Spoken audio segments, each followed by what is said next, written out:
어떠한 감정이든 그 감정은 욕구의 좌절 혹은 욕구의 좌절 예상, 거기서 온다고 볼 수 있습니다. 감정이 어떠한 감정이든 간에 그 감정은 나를 알게 해주는 거죠.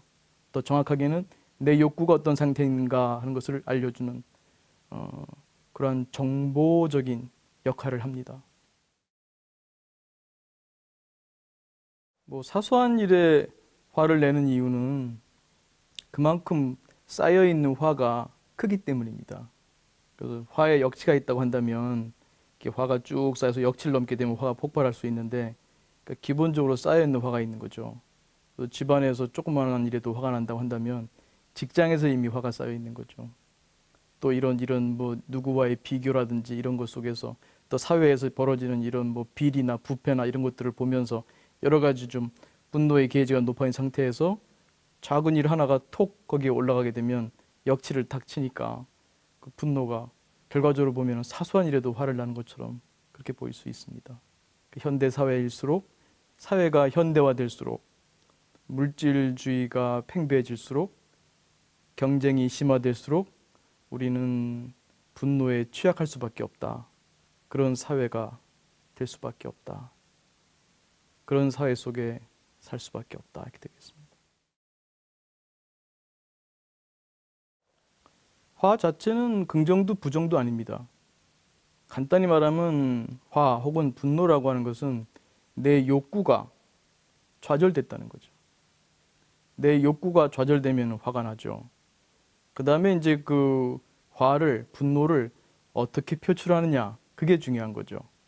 화 자체는 욕구의 좌절입니다. 그러니까 내가 욕구가 있고 좌절된 거죠.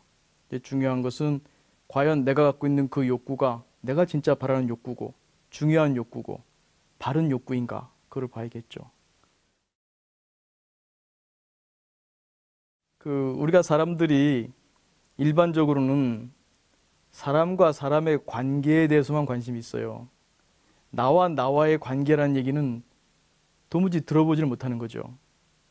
근데 이게 불교의 장점이 있다면 내가 나를 바라보면서 그 관계라고 하는 것이 사람과 사람 간의 관계만이 아니라 나와 나와의 관계가 있다는 것을 알게 됩니다. 특히 마음챙김 수행을 한다든지 그런 공부를 하게 되면 나를 보게 되고 내 안에 여러 나들, 여러 욕구들을 보게 되고 그들을 좀 이해하게 되고 그들의 관계를 조화롭고 균형 있게 만들어가는 것이 중요하다는 것을 알게 되죠. 바로 그 관계라는 부분, 다른 사람과의 관계뿐만 아니라 나와의 관계가 매우 중요합니다. 그래서 이런 것이 분노든 우울이든 불안이든 그런 나에게 좀 강렬하게 일어나는 정서, 특히 그런 부정 정서를 통해서 나를 돌아볼 수 있게 되고 나와의 관계 맺는 것의 변화를 통해서 내 삶의 질을 변화시킬 수가 있습니다. 그러니까 오히려 그 정서를 통해서 나를 알게 되고 더 성장할 수 있는 그런 길이 열리게 되지요. 나와의 관계라는 것은 상당히 중요한 포인트입니다. 그는 특히 불교 공부에 있어서 핵심적인 부분이고 또 심리학적으로 보더라도 좀 더 웰빙의 삶, 성숙의 삶, 성장의 삶을 위해서 나와의 관계를 바르게 맺는 것, 또 내 속의 여러 나들을 조화롭게 균형 맞춰 나가는 것, 그것이 매우 소중합니다. 부처님 말씀에 두 번째 화살을 맞지 말라는 말이 있습니다. 우리가 화를 낸 다음에 자신의 화 자체에 대해서 부끄러워하고 자신이 화난 것 때문에 더 화가 나는 사람이 있습니다. 그렇게 되면 자신의 화가 더 증폭되게 되고 자기에 대한 자존감도 떨어지게 되고 그것이 나중에 화를 일으키게 되는 역치를 더 떨어뜨리게 됩니다. 그렇게 되면 화의 악순환에 빠지게 되죠.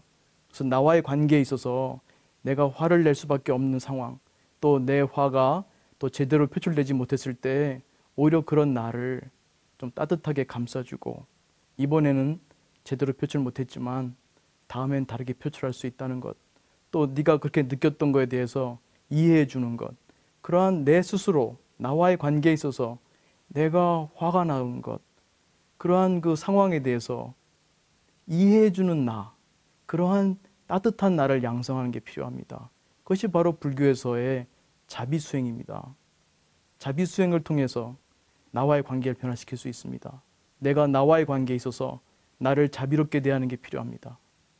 우리가 가까운 친구가 좌절을 하거나 그러게 되면 그를 위로해 주게 됩니다. 그를 이해해 주려고 합니다.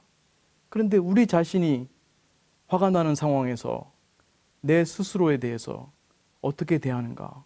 내가 좌절을 했을 때 나는 나를 어떻게 대하는가? 혹시 내가 나를 비난하거나 그러진 않는가? 돌아보게 되면 밖에 있는 보스보다 내 안의 보스가 더 무서운 경우가 많아요. 그 내 안의 보스가 나를 비난하고 야단하고 정죄합니다. 그러면 그 나는 위축되고 열등감 느끼고 더욱더 좌절하게 되고 자존감도 낮아지겠죠. 그래서 우리가 무엇보다도 내 속에 따뜻한 나를 양성하는 그러한 자비수행을 하는 것이 화를 다스리고 우리의 삶을 웰빙으로 성장으로 가게 하는데 매우 요긴합니다. 자기자비 명상 외에도 화를 다스리는 방법은 많이 있습니다. 화를 다스리는 방법에 관심 있는 분들이라면 부다 빅 퀘스천 시즌2에 와주시면 좋겠습니다. 고맙습니다.